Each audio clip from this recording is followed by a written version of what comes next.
Noong December 30, taong 2000, lahat ng tao sa Japan ay naghahanda sa pagsalubong sa isa na namang panibagong taon. Mas espesyal nga lang yung paghahanda noon dahil hindi lang panibagong taon ang papasok, kundi isa na namang panibagong siglo. Ito ay ang pagpasok ng 21st century. Kaso nga lang, bago matapos ang 20th century, ay may isang krimen na nangyari sa Japan na sa lumipas na mga dekada ay nananatiling isang malaking tanong. Na sa sobrang daming ebidensyang iniwanan ng gumawa ng krimen, nandyan yung suot-suot niyang damit, suot niyang gloves, bag, kutsilyong ginamit niya sa pagpatay, dugo, DNA at fingerprint ay hindi pa rin malaman ng mga pulis kung nasaan at kung sino yung gumawa ng krimen na yon. Dahil sa sobrang daming ebidensyang iniwan ng gumawa ng krimen, ay napakaraming bagay rin tuloy ang kailangang imbestigahan ng mga pulis, na masasabing kung sinadya talaga nitong iwanan lahat ng mga ebidensya at mga bagay na yon para lituhin yung mga pulis at pahabain yung investigasyon, ay masasabing isa itong napakatalinong tao. Ang video na to ay ang kwento ng Miyazawa family o mas kilala sa Setagaya Family Massacre na nangyari sa Setagaya, Japan. Ang bala ko lang talaga sanang gawin sa video na to ay ikwento sa inyo yung detalyadong pangyayari sa krimen na nangyari sa bahay ng Miyazawa. Kung paano nakapasok yung kriminal, kung paano niya pinatay yung pamilya, kung anong ginawa niya pagkatapos nito, takbo ng investigasyon, mga sospek, mga teorya na walang halong mga katatakutan. Ang kaso nga lang, sa pagre-research ko patungkol sa cold case na to, ay ito yung nakita ko. Maging ako ay nagtataka kung sinadya ba tong idisenyo sa loob o talagang nagkataon lang.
Yung mapa na to sa Google Map ay nung 2012 pa nakuhaan, 12 taon matapos yung krimen. Iiwanan ko yung address ng bahay ng Miyazawa family at kayo nang bahalang tumingin sa Google Map kung parehas ba tayo ng makikita. At kung kagaya kitang mahilig makinig sa mga ganitong uri ng content, mga horror, mystery, mga sobot and solved cases, ay ilike mo na tong video na to and don't forget to subscribe. Simulan na natin ang kwento.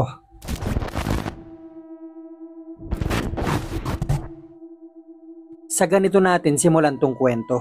Noong December 31, taong 2000, araw ng linggo, alas 10 ng umaga, tinawagan ni Haruko yung anak niyang si Yasuko Miyazawa, 41 years old, para sana kamustahin to at tanungin kung paano yung magiging paghahanda nila sa pagsalubong sa 21st century.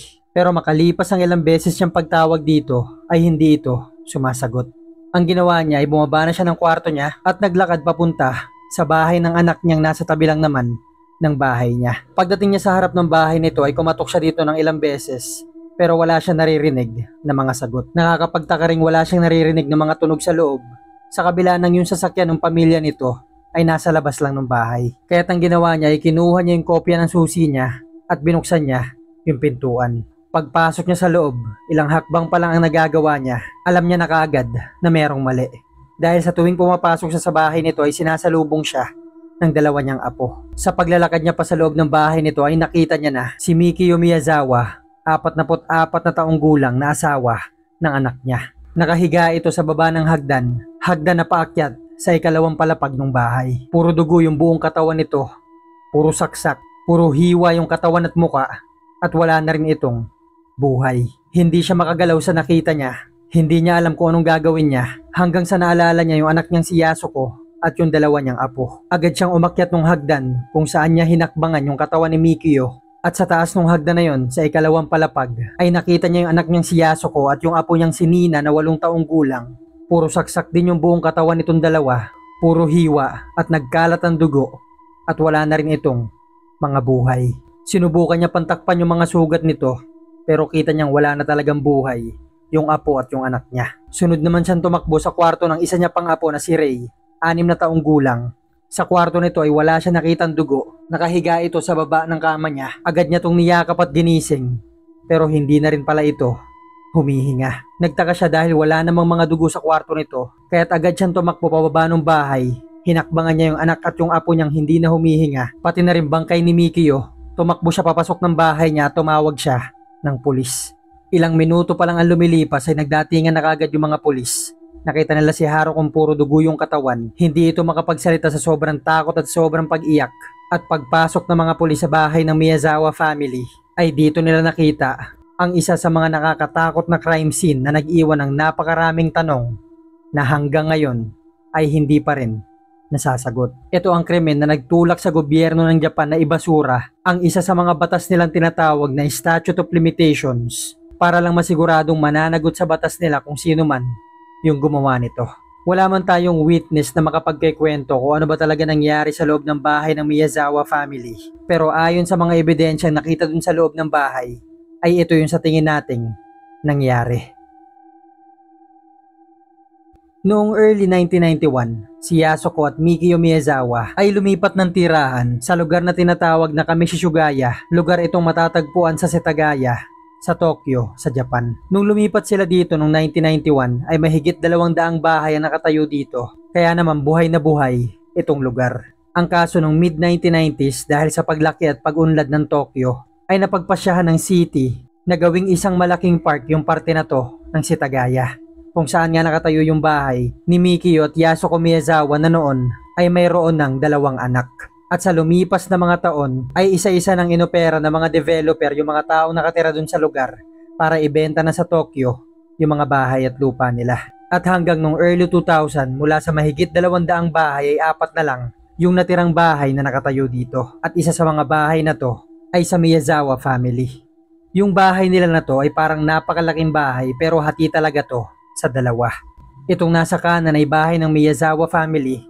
Ito namang nasa kaliwa ay bahay na tinitirhan ng nanay ni Yasuko na ang pangalan ay Haruko at mga kapatid nito. At hanggang dumating na nga noong December 30, taong 2000, mula hapon hanggang gabi, si Mikio, si Yasuko, Nina at Rei Miyazawa ay nasa mga supermarket sa Tokyo para mamili ng ihahanda nila sa pagsalubong sa bagong taon. Mga bandang alas 6 hanggang alas 7 sila nakauwi at si Nina, 8 taong gulang, ay pumunta muna sa bahay ng lola niyang si Haruko na nakatira sa tabi lang ng bahay nila. Nanood sila ng palabas ng lola niya sa TV at alas 9 ng gabi ay umuwi na ito sa kanila. At pagkatapos nito ay natulog na sila. At makalipas ang ilang oras, alas 11 ng gabi, ay may isang lalaking umaali-aligid sa bahay nila. Umakyat ito sa bakal sa likod ng bahay. Tinanggal niya yung screen sa bintana ng CR at dito ay sinikap niyang makapasok sa loob. Yung CR na to ay CR sa ikalawang palapag ng bahay. Pagpasok niya sa loob, dahan-dahan siya naglakad hanggang sa nakapasok siya sa isang kwarto kung saan natutulog yung 6 na taong gulang na si Rei Miyazawa. Nung nakita niyang tulog na ito at hindi gumagalaw, ay sinakal niya to hanggang sa hindi ito makahinga hanggang sa nawala na to ng buhay. Bago mamatay ito ay nagpupumiglas muna to pero dahil sa lakas nitong lalaki wala na siyang nagawa. Si Mikio Miyazawa, tatay ng pamilya, nung mga oras na to ay nasa unang palapag siya ng bahay dahil dito ay nagko-computer siya at may ginagawa patungkol sa trabaho niya. Nung may narinig siya mga tunog sa ikalawang palapag ng bahay ay dali-dali siyang umakyat dito at sa taas ng hagdan ay nakasalubong niya yung lalaking ilang segundo pa lang ang nakakalipas ay pumatay sa anak niya na ngayon ay may hawak ng malaking kutsilyo. Ginawa ni Mikio lahat na makakaya niya para maagaw tong kutsilyo pero sa pag-agaw niya dito ay nasaksak siya ng ilang beses sa katawan at hanggang sa nalaglag siya pababa ng hagdan. Pero hindi pa dito tumigil tong lalaki. Sinundan niya si Mikio sa baba ng hagdan. Pinagsasaksak niya to sa likod, sa katawan, sa muka, sa ulo na kung saan yung dulo ng kutsilyo na yun na tinatawag na sashimi knife ay naputol at naiwan pa sa ulo ni Mikio. Nung nakita nitong lalaki na hindi na gumagalaw tong si Mikio, ay umakyat siya ng hagdan At dalawa yung posible nangyari matapos nito. Yung bahay ng Miyazawa family ay may attic kung saan kailangan mong ibaba yung hagdan para makaakyat dito. Ang unang posibilidad na nangyari ay nakababa na talaga yung hagdan na yun nung dumating dun yung lalaki. At pagkatapos niya mapatay si Mikio ay umakyat siya dito kung saan niya dito nakita si Yasuko at si Nina. O kaya naman nung mga panahong pinapatay na nitong lalaki si Mikio ay narinig ito ni Yasuko kaya binaba niya yung hagdan at tinignan niya kung anong nangyayari. Basta't ang sumunod na nangyari, nung nakaakyat na tong lalaki na to na may hawak na kutsilyo sa attic, ay pinagsasaksak niya dito si Yasuko at si Nina.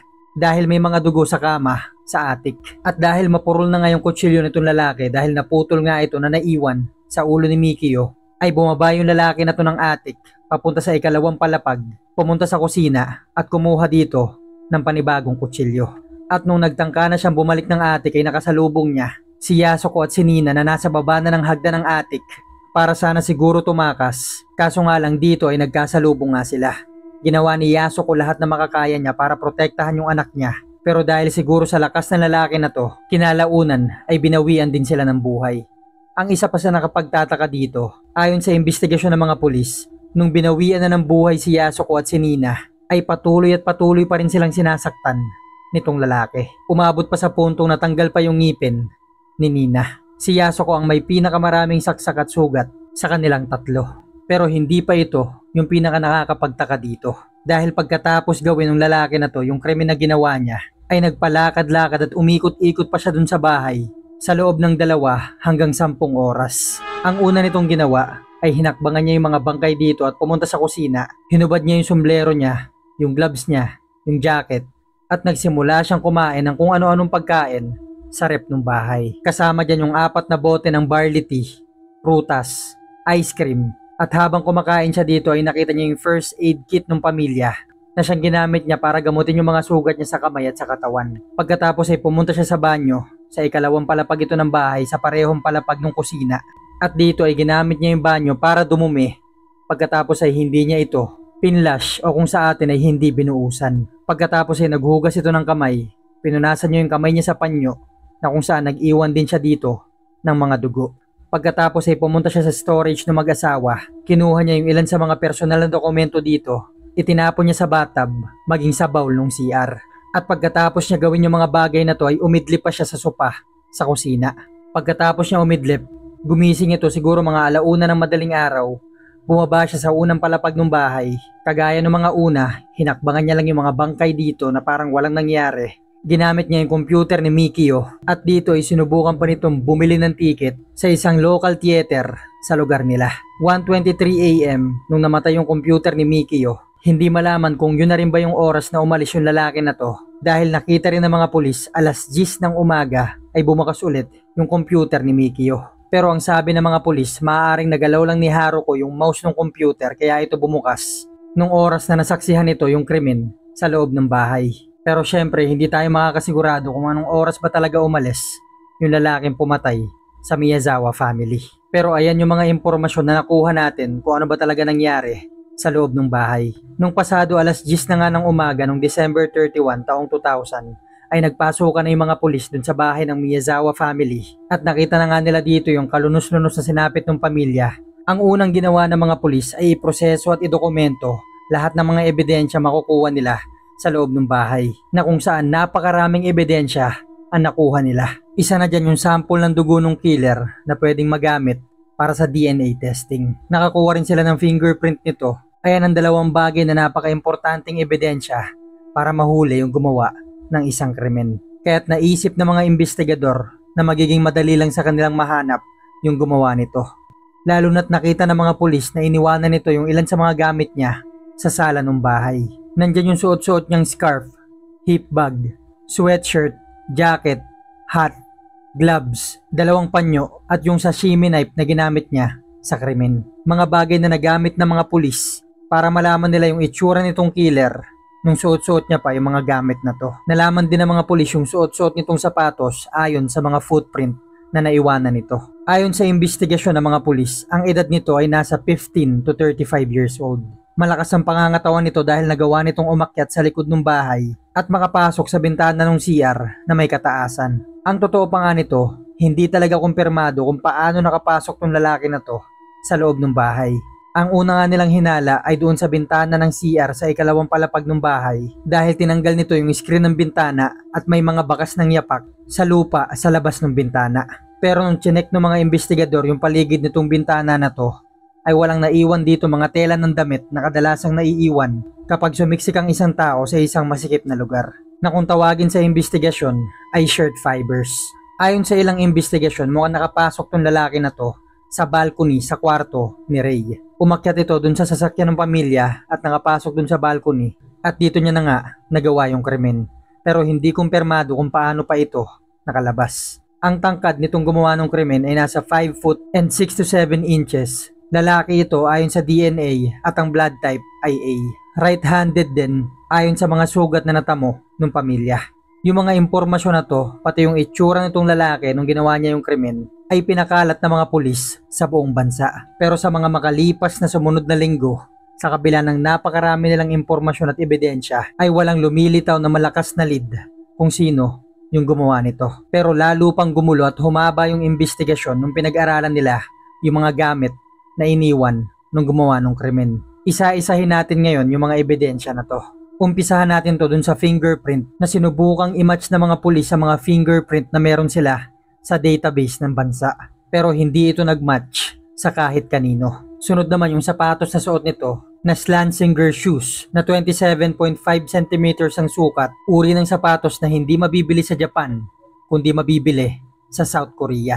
Isa itong napakalaking impormasyon at napakalakas na lead dahil sa batas ng South Korea, lahat ng bumibisita at lumalabas ng bansa na may edad na higit sa 17 gulang o mahigit 17 years old ay required o kailangang mag-iwan ng fingerprint sa dadaanan nitong airport. At yung mga fingerprint na to ay iniiwan sa database ng bansa. Dahil sa impormasyon na to patungkol dun sa Slansinger shoes na mabibili lang sa South Korea, tumalon kaagad sa konklusyon yung mga tao sa Japan na isang Koreano ang gumawa itong karumal-dumal na krimen. Kaya naman dahil dito ay nagkaroon ng hidwaan yung mga taong nakatira sa dalawang bansa. Dito ay pwedeng Koreanong bumisita sa Japan ang gumawa nitong krimen o kaya naman isa itong Hapon na minsan bumisita sa Korea kung saan niya nabili itong sapatos. Ang ginawa ng mga pulis sa Japan ay naipag-ugnayan sa mga pulis sa Korea para hanapin kung sino magmamatch sa fingerprint na nakuha nila sa crime scene. At pagkatapos nila itong subukang i-match sa lahat ng mga fingerprint na meron ng database ng Korea, ay hindi ito nag-match sa kahit kanino. Isa na namang dead end sa investigasyon ng mga pulis. Dalawa lang ang ibig sabihin nito. Una, pwedeng hindi siya mismo yung pumunta sa Korea at nakuha niya lang o nabili yung sapatos na yon kung kanino o kung saan. O pwede rin namang siya mismo ang bumili nito sa South Korea. Tandaan natin na 18 years old pataas ang edad lang ang required na may fingerprint. Kaya't pwedeng underage yung gumawa nitong krimen. Bagay na walang paraan na maisip yung mga pulis para mahanap ito noong mga taon na yon. Yung isa pa sa mga ebidensya ng mga pulis na nakuha nila dun sa crime scene ay yung hip bag na iniwanan nito.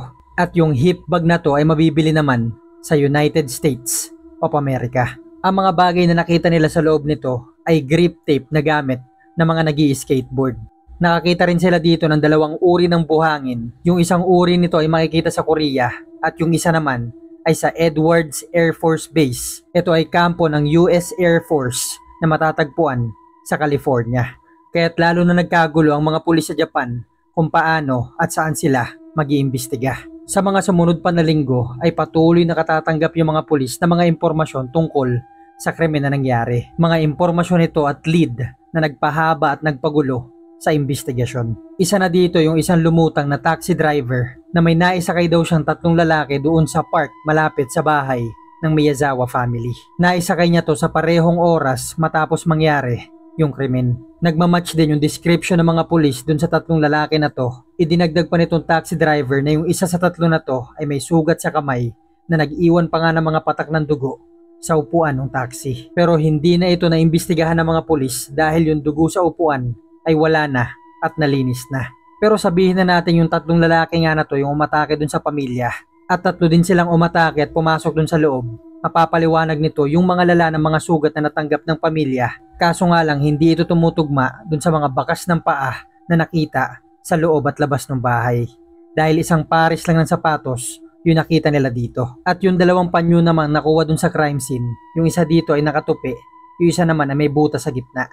Na mukhang yung nakatupi dito ay itinali o ipinantakip ng killer sa mukha niya at yung isa naman ay tinali niya sa hawakan ng kutsilyo. Para siguro mas mahigpit yung kapit niya doon sa sashimi knife. At yung kutsilyo naman na to na sashimi knife ay kumpirmadong nabili nga sa Kanagawa Prefecture pero hindi na nila matrack kung sino yung bumili nito. Ang isa sa hindi maintindihan ng mga pulis ay yung gloves na suot nitong killer. Suot niya to siguro para hindi siya makapag-iwan ng fingerprint. Kaso nga lang pagkatapos niya gawin yung krimen ay hinubad niya to at nag-iwan din siya ng napakaraming fingerprint sa kabuuan ng kusina ng bahay. Kung ang pag-uusapan naman ay ang DNA nito, ang humawak nito ay internal team ng gobyerno ng Japan kaya naman limitado lang ang nailabas nitong impormasyon. Ang nailabas nila, ang tatay daw nitong killer ay isang European at yung nanay naman nito ay isang Asian. Na ang kalkulasyon nito ay isa sa bawat 13 mga Hapon at isa naman sa bawat 10 mga Chinese at isa sa bawat 4 na Koreano. Kaya naman bumalik na naman ang espekulasyon na Koreano talaga ang gumawa nito na natatapos na naman yung investigasyon sa dead end. Ngayon ang pag-usapan naman natin ay mga pwedeng naging motibo sa krimen na nangyari. Ang una sa investigasyon ng mga pulis ay isa itong robbery gone wrong.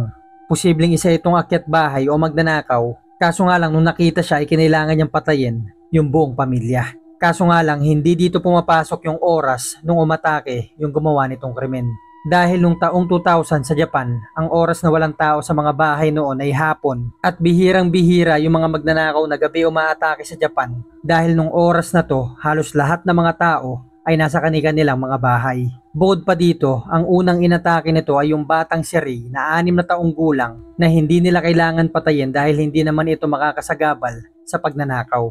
Bukod pa dito, nakita nila to ng tulog. Isa pa, kung magnanakaw talaga to, ang una nitong hahanapin kung saan nakalagay yung mga pera at mga alahas at hindi para atakihin yung batang natutulog. Ang nanakaw na pera sa Miyazawa family ay 150,000 yen. Pero yung kumuha nito ay nag-iwan ng 200,000 yen kaya tingin ng mga pulis ay hindi pagnanakaw ang motibo nito. Ang ikalawang motibong tinitignan nila ay isa itong serial killer. Isang taong may kagustuhan talagang pumatay at may sakit sa pag-iisip. Pasok dito yung kawalan ng awa nito sa pagpatay sa buong pamilya. Umikot-ikot pa ito sa bahay pagkatapos niyang gawin yung krimen. Paulit-ulit niya pang nahakbangan yung mga bangkay dito at pagkatapos ay mukhang umidlip pa ito sa kusina ng bahay. Ang pinakamalala nitong pag-atake ay kay Yasuko at kay Nina na mukhang serial killer itong may galit sa mga babae. Si Nina, ang huling binawian ng buhay ay may ebidensyang binugbog pa ito at inatake pagkatapos itong bawian ng buhay. Pero kung talagang serial killer ang gumawa nito, na may sakit nga sa pag-iisip at may kagustuhan pumatay. Kaso nga lang hindi nagmatch yung fingerprint nito sa kahit anong cold case na meron ang bansang Japan. Pwede rin namang isa itong serial killer at ito yung una niyang krimen na ginawa. Kaso nga lang hindi pa rin nagmamatch yung fingerprint nito sa kahit anong krimen sa makalipas na mga dekada. Kaya't pwedeng ito lang yung nag-iisang krimen na ginawa niya. Ang isa pa sa mga teoryang tinignan ng mga pulis ay isa itong paghihigante sa Miyazawa family, kaya ganito na lang kalala yung ginawa sa kanila. Pero sa pag-iimbestiga ayon sa mga kamag-anak, kaibigan, katrabaho ng pamilya, ay wala daw silang alam o maalalang nakaaway ng mga to. Wala rin silang alam na nakaaway o kaaway ni Mikio. May isang impormasyon lang silang nakuha na ilang araw bago mangyari tong krimen, si Mikio ay sinaway niya yung mga nag-i-skateboard sa likod ng bahay nila dahil maingay yung mga to at nakakaabala. At nakasagutan niya yung ilan sa mga to pero hindi naman ganun kalala. Pero syempre hindi pwedeng baliwalain ito ng mga pulis. Maaaring nagalit yung mga to sa kanila at bilang gante ay pinatay nila yung buong pamilya. Tumutugma din ito dun sa sumbong ng taxi driver na may na-pick up daw siyang 3 pasahero malapit dun sa park sa tabi ng bahay ng Miyazawa family. At ang forma daw ng 3 lalaki na to ay mukhang nag-i-skateboard at yung isa nga ay may sugat yung kamay. Pwedeng yung may sugat na to sa kamay ay siyang pumasok dun sa bahay at yung dalawa naman ay lookout sa labas. Bukod pa dyan, yung mga gamit na iniwan nitong killer dun sa loob ng bahay, yung hip bag, sombrero, jacket, gloves, scarf at yung sapatos na suot nito ay mga uri ng gamit at damit na mga forma na nag-i-skateboard noong mga panahon na to sa Japan. Pasok din dito yung grip tape na nakuha ng mga pulis dun sa hip bag na iniwan ng killer. Kaso makalipas ang maraming mga buwan na pag-iimbestiga at pag-i-interrogate sa mga nag-i-skateboard dun sa park, ay wala silang makuhang lead na pwedeng magturo kung sino ang gumawa nito. Bukod pa dyan, tinitignan ng mga pulis na masyadong mababaw yung dahilan para magawa tong karumal-dumal na krimen na pati yung mga bata ay dinamay pa. Isa na naman itong investigasyon na nahantong sa dead end. Ang isa pa sa mga teoryang lumutang ay nag-hire ng hitman yung mga developer ng lugar sa tagal umalis ng Miyazawa family. Nainip na siguro sila kaya nila to nagawa. Nabenta na naman ng Miyazawa family yung lupa nila sa city.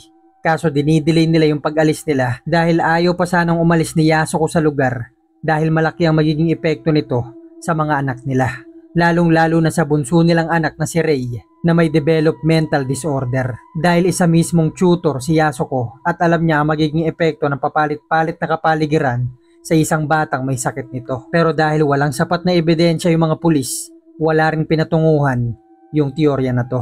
Ang mga bagay na yan na nabanggit sa video na to ay ang mga bagay na dahilan sa pagtagal at mahabang investigasyon ng mga pulis. Pero ang isa talaga sa pinaka-kontrobersyal na teorya na ang gumawa talaga ng krimen na to ay isang serial killer na US military officer. At ang dahilan kaya hindi ito marisoresolba ay hindi ito magawang imbestigahan ng mga pulis ng Japan dahil merong kasunduan ng Japan at United States of America na tinatawag na Status of Forces Agreement na nagsasaad dito na walang karapatang mag-imbestiga ang gobyerno ng Japan patungkol sa krimeng ginawa o nagawa ng mga US military officers sa loob ng bansa ng Japan.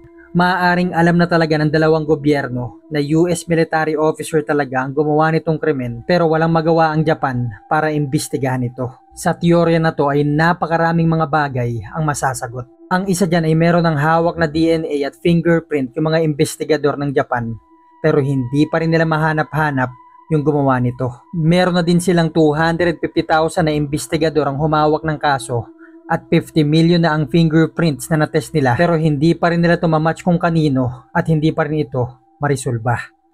Bukod pa dyan, nilabas ng internal team ng Japan na silang humawak at nag-asikaso ng DNA na ang magulang daw nitong killer ay isang taga-Europe at isang taga-Asia. Na ang may mga ganitong uri ng anak ay napakaliit na bilang lang ang meron sa bansang Japan. Sa kabila ng mga to ay hindi pa rin malaman ng gobyerno at ng mga investigador kung sino yung gumawa ng krimen.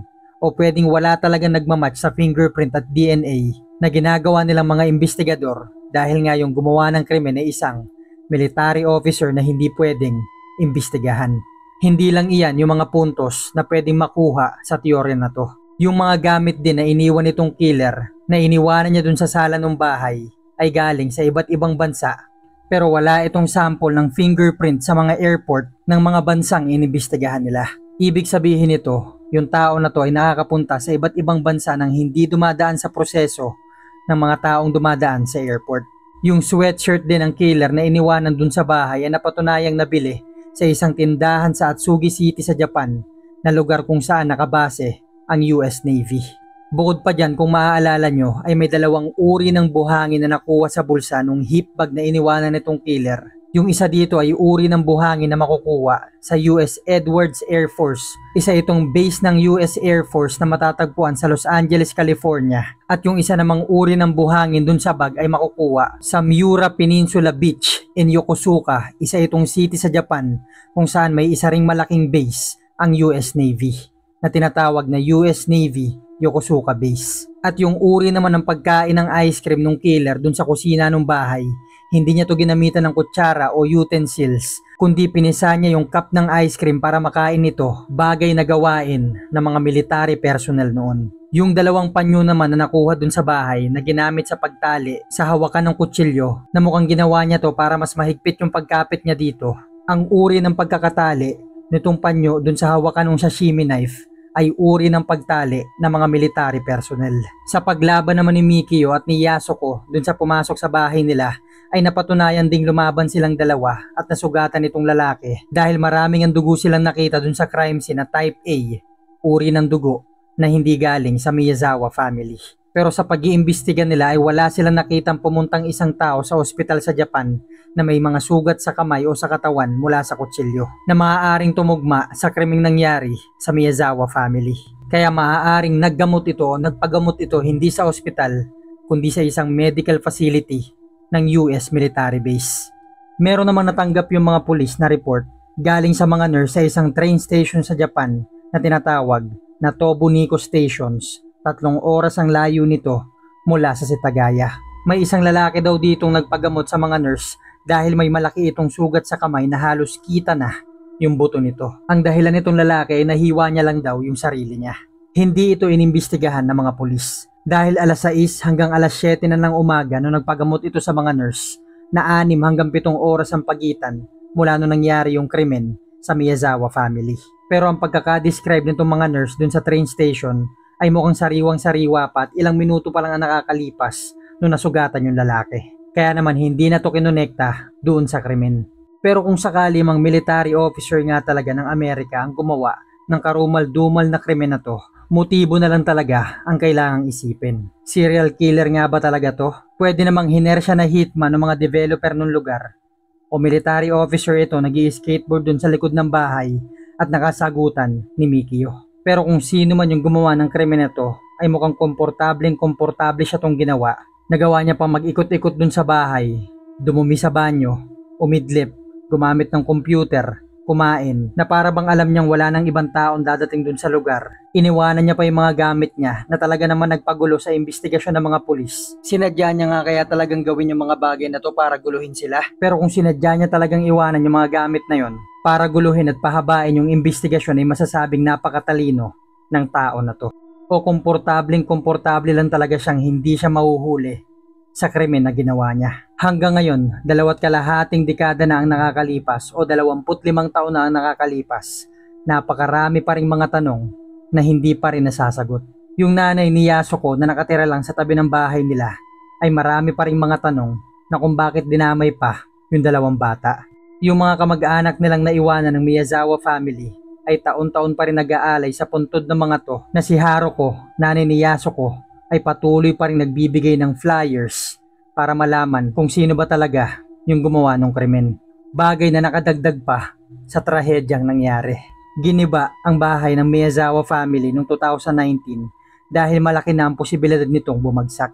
Giniba na nila to at baka makasakit pa kung sakaring mangyari to. Kung alam niyo yung kwento na to at meron kayong maidadagdag na hindi ko masabi ay i-comment nyo na lang at kung may sarili kayong teorya ay i-comment nyo na lang din. Ito yung address ng Miyazawa family na ilalagay ko sa comment section. I-check nyo na lang sa Google Map. Tignan nyo kung pareho tayo na makikita sa bintana. Yung bagay na to na makikita nyo sa bintana ng bahay na natuklasan natin sa paggawa ng kwento na to ay maaaring maging nakakatakot na kwento sa mga susunod na araw at linggo sa internet. Kung sakali mang i-cover ito ng ilang mga content creator, itag nyo ko para malaman din natin kung anong masasabi nila. Dahil sa bintana na yon na siyang ginamit ng killer para pumasok dun sa bahay ay parang nakasilip pa rin yung 4 na tao ng pamilya at patuloy pa rin naghihintay ng hustisya. At kung nagustuhan mo tong kwento na to, huwag kalimutan mag-like, mag-comment at mag-subscribe. At shoutout nga pala sa mga viewers natin na to. Kung gusto nyo magpa-shoutout guys ay mag-send kayo ng picture sa Dark Archive Facebook page. At ipakita nyo rin kung saan at paano kayo nanonood. Magkita-kita na lang tayo sa susunod na kwento.